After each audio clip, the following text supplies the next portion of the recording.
주일 잘 보내셨습니까? 11월 16일 월요일 아침에 만나는 하나님 말씀은 다니엘서 2장 1절로부터 13절 말씀입니다. 꿈으로 번민하는 인간 왕, 꿈을 주관하시는 만왕의 왕. 다니엘서 2장에 들어섰습니다. 다니엘서 2장은 꿈으로 말씀하시는 하나님을 만나는 그런 성경 본문이지요. 1장에서 다니엘과 세 친구가 만났던 문제는 하나님 백성인 이들이 바벨론 왕의 음식을 거절하고도 이 테스트에 통과할 수 있느냐 하는 것에 대한 문제였습니다. 물론 다니엘과 세 친구는 이 시험을 통과하고 왕의 앞에서 일하게 되는 승리를 얻게 되지요. 2장은 왕의 앞에서 일하게 되고 난 이후에 만나게 된 새로운 문제를 소개하고 있습니다. 본문에서 어떤 문제인지 살펴보도록 하겠습니다. 오늘 본문은 2장 13절까지인데요. 2장 13절까지의 본문을 편의상 4개로 나누어 보았습니다. 먼저 1절이 첫 번째 단락의 본문입니다. 너부갓네살이 다스린 지 2년이 되는 해에 너부갓네살이 꿈을 꾸고 그로 말미암아 마음이 번민하여 잠을 이루지 못한지라. 1장에서와 마찬가지로 이 첫 번째 절이 역사적 배경을 소개하고 있습니다. 2장의 역사적 배경은 본문에서 이야기하는 것 같이 너부갓네살이 다스린 지 2년 되는 해가 그 역사적 배경이 되어지고 있지요. 여기서 한 가지 우리가 좀 고민하게 되는 것은 연도를 헤아리는 방법이 나라마다 달랐기에 이 숫자에 대한 오해가 생길 수 있다 하는 것이죠. 예컨대 이 다니엘과 세 친구가 3년 동안 수련을 하고 통과하고 난 다음에서야 왕의 앞에서 일을 할 수 있다, 이 이야기가 1장에 있었지요. 그런데 오늘 본문이 2년 되는 해라고 이야기했으니 이 숫자를 단순하게 생각하면 다니엘은 여전히 수련 학교에 머물러 있어야 되는 것으로 생각하게 됩니다. 하지만 본문을 보시면 다니엘은 이 수련 과정을 이미 마쳤고 왕의 앞에서 일을 한 것으로 표현되고 있거든요. 그러면 2년 되는 해라고 하는 말이 안 맞지 않느냐 이렇게 생각한다는 것이죠. 이것은 연수를 헤아릴 때 적인년을 따로 두고 그 다음을 1년째, 그 다음을 2년째 이렇게 계산하는 달력 방식을 사용하기 때문에 일어나는 문제입니다. 그러니까 적인년이라고 하는 것이 따로 있느냐 없느냐의 차이인 것이죠. 바벨론은 적인년을 가지고 있는 연도표를 사용했던 것입니다. 그러니까 2년 되는 해라고 되어 있지만 실제로는 적인년 1년, 2년이 되니까 3년까지가 되는 것이고요. 아마도 이 다니엘과 세 친구들이 소위 학교 생활을 끝내고 왕을 모시는 실전을 실제적으로 시행하고 난 다음에 일어난 사건, 그것을 소개하는 말씀이 1절 말씀으로 그렇게 이해할 수 있습니다. 또 하나 우리가 1절에서 만나는 이 역사적 상황은 너부갓네살이 한 번 꿈을 꾼 것이 아니다라고 하는 것입니다. 우리 본문에서는 너부갓네살이 꿈을 꾸고 그로 말미암아 이렇게 표현하고 있지요. 이것은 아마도 수 개념에서는 정확하지 않은 우리 언어 체계의 문제 때문인 것 같은데요. 조금 정확하게 번역하자면 너부갓네살이 꿈들을 꾸고 이렇게 표현해야 될 것 같습니다. 이게 이제 우리 표현하고 안 맞아서의 문제이긴 하지만 아무튼 이 너부갓네살은 꿈을 한 번 꾼 것이 아닙니다. 계속 똑같은 꿈을 반복해서 꾸게 되는 것, 이것이 이 본문의 배경이 되지요. 그래서 너부갓네살이 마음이 번민했다, 잠을 이루지 못했다라고 하는 표현이 등장하는 것도 그저 꿈 한 번 잘못 꾼 것 때문이 아니고 계속해서 똑같고 생생하고 분명한 꿈을 꾸게 되어질 때 아마도 신이 나에게 뭔가 말하고 있는 것 같은데 이게 해결되지 않아서 잠을 이루지 못하는 것, 이것이 2장의 배경으로 소개되고 있더라 하는 것이죠. 이 배경 속에서 우리는 사건을 만나게 되는 것입니다. 이제 두 번째 문단으로 넘어가겠습니다. 두 번째 문단은 2절에서부터 6절까지가 해당되어지죠. 이 문단에서 왕의 명령, 그러니까 너부갓네살이 꾸었던 그 꿈과 해석을 말해보라 하는 내용이 등장을 합니다. 2절, 왕이 그의 꿈을 자기에게 알려주도록 박수와 술객과 점쟁이와 갈대아 술사를 부르라 말하매 그들이 들어가서 왕의 앞에 선지라. 왕이 그들에게 이르되 내가 꿈을 꾸고 그 꿈을 알고자 하여 마음이 번민하도다 하니 갈대아 술사들이 아람 말로 왕에게 말하되 왕이여 만수무강하옵소서. 왕께서 그 꿈을 종들에게 이르시면 우리가 해석하여 드리겠나이다 하는지라. 왕이 갈대아인들에게 대답하여 이르되 내가 명령을 내렸나니 너희가 만일 꿈과 그 해석을 내게 알게 하지 아니하면 너희 몸을 쪼갤 것이며 너희의 집을 거름더미로 만들 것이요 너희가 만일 꿈과 그 해석을 보이면 너희가 선물과 상과 큰 영광을 내게서 얻으리라. 그런즉 꿈과 그 해석을 내게 보이라 하니 그 며칠 동안 꿈 때문에 잠을 제대로 자지 못했던 느부갓네살이 조치를 취하지요. 먼저 취한 첫 번째 조치는 꿈을 해석할 수 있는 해석자들을 불러 모았다. 2절이 그렇게 소개하고 있습니다. 그래서 부름받아 왕의 앞에 선 자들이 누군가 하니 박수, 술객, 점쟁이, 갈대아 술사 이렇게 구분하고 있습니다.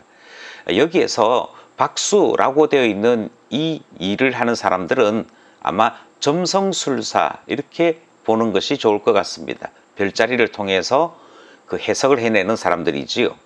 그리고 종종 이 사람들을 지혜자라고도 불렀다 하는 것을 기억할 필요가 있습니다. 이 점쟁이라고 되어 있는 이 사람들은 소위 마술사들입니다.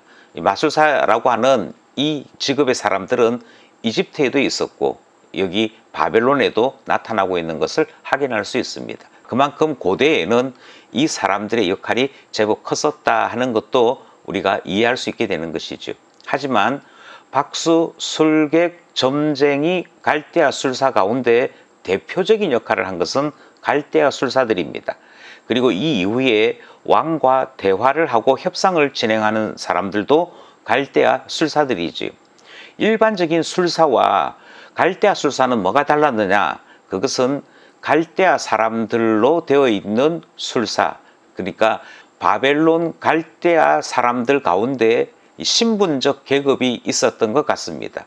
그 가운데 종교를 담당하는 계급들이 있었다 하는 것이고요.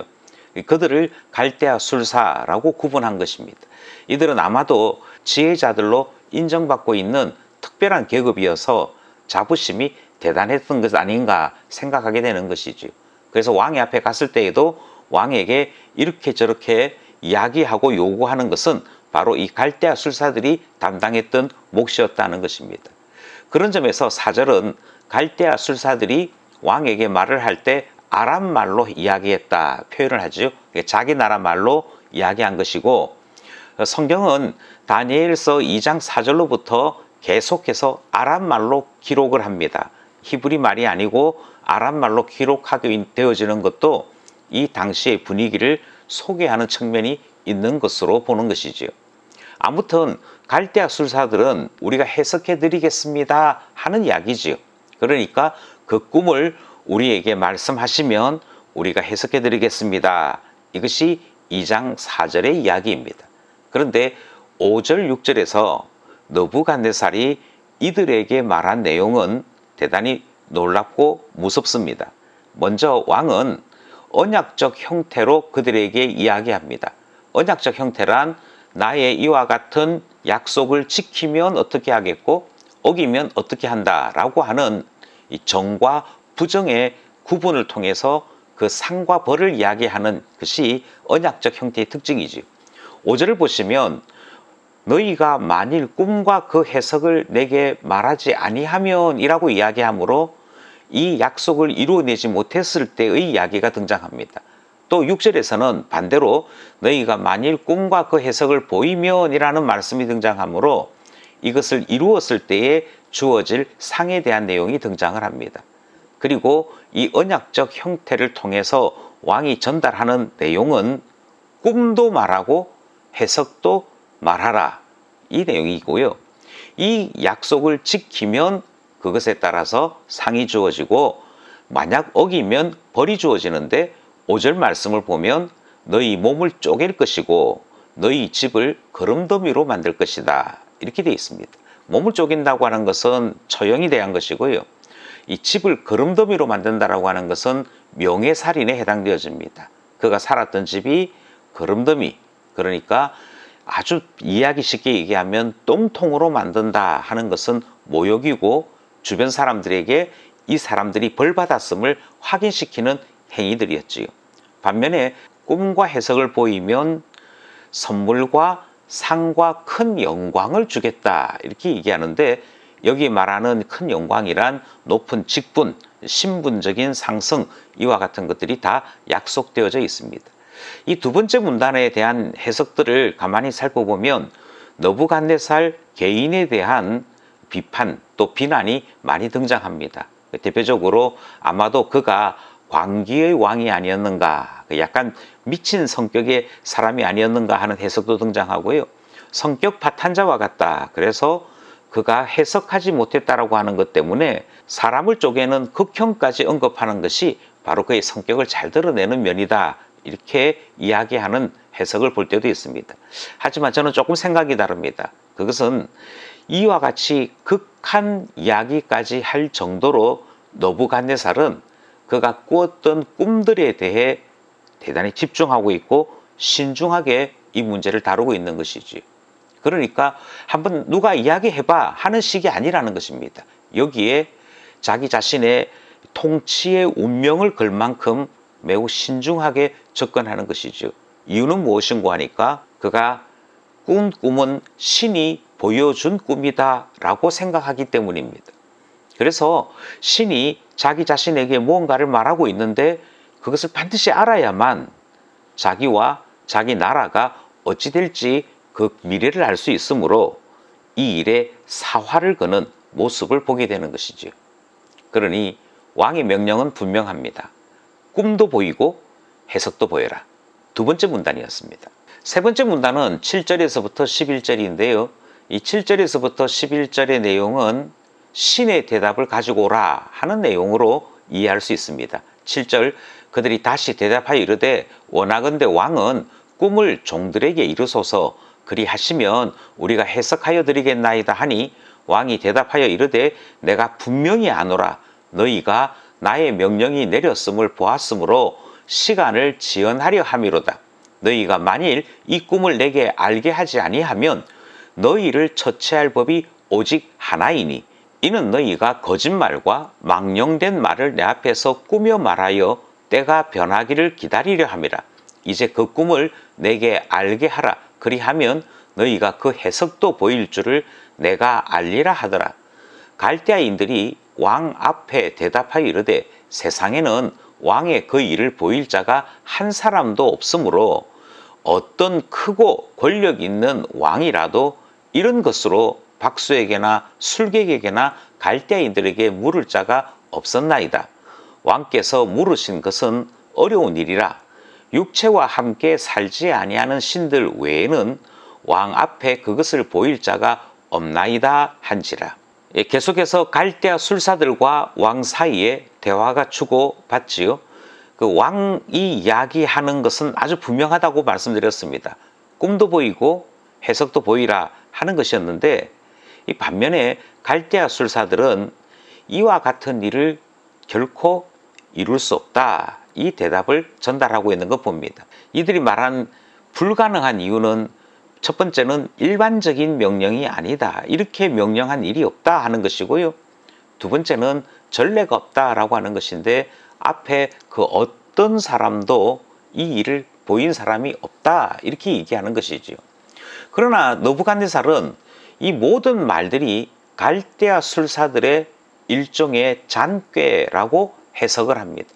그것은 왕의 명령이 무엇인지도 알고 왕이 요구하는 것도 알면서도 사실은 그들이 해석할 능력이 없어서 이런저런 말로 시간을 버는 지연작전이다, 이렇게 해석하죠. 그것이 8절에 등장하는 말씀이고요. 너희가 나의 명령이 내렸음을 보았으므로 시간을 지연하려 한다, 이와 같이 이야기하고 있다가 9절에서는 심지어 때가 변하기를 기다리려 함이라, 이렇게도 해석을 합니다.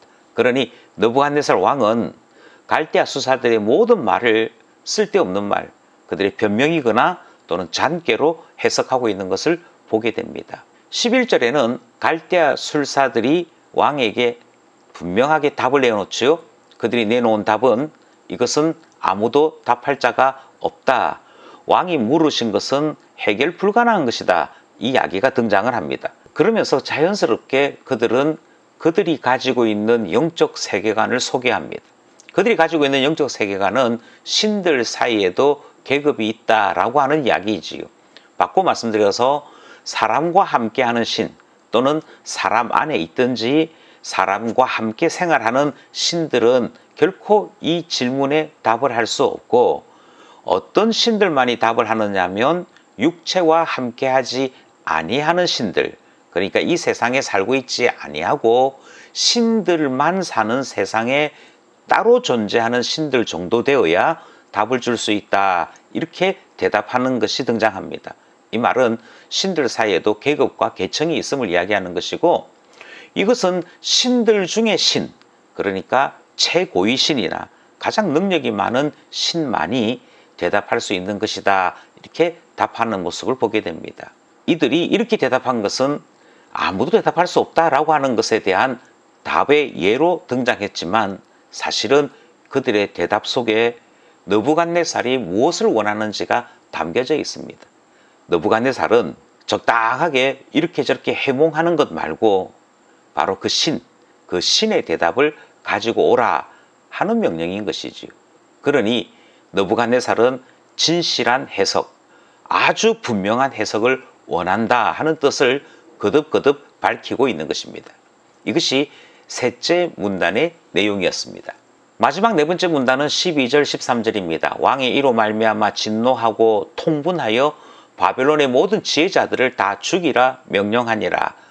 왕의 명령이 내림에 지혜자들은 죽게 되었고 다니엘과 그 친구들도 죽이려고 찾았더라. 갈대아 술사들과 왕 사이의 대화는 문제 해결이 아니라 더 큰 문제로 비화된 것을 보게 됩니다. 결국 왕은 근위대에게 명령을 하지요. 모든 지혜자들을 다 죽이라. 느부갓네살은 그들이 지혜자라고 하나 사실은 엉터리라 라고 판단했던 것 같습니다. 그래서 모든 지혜자들을 다 죽이라 명령하게 됩니다. 그리고 이 명령에 근위대는 성실하게 수행하게 되는데, 모든 지혜자들을 죽이려고 보니 다니엘과 세 친구들도 포함되어 있더라 하는 내용이 등장하는 것이죠. 그러니 이들은 이미 왕 앞에서 이 직업을 가지고 일하는 사람들이었음을 보게 되는 것이고요.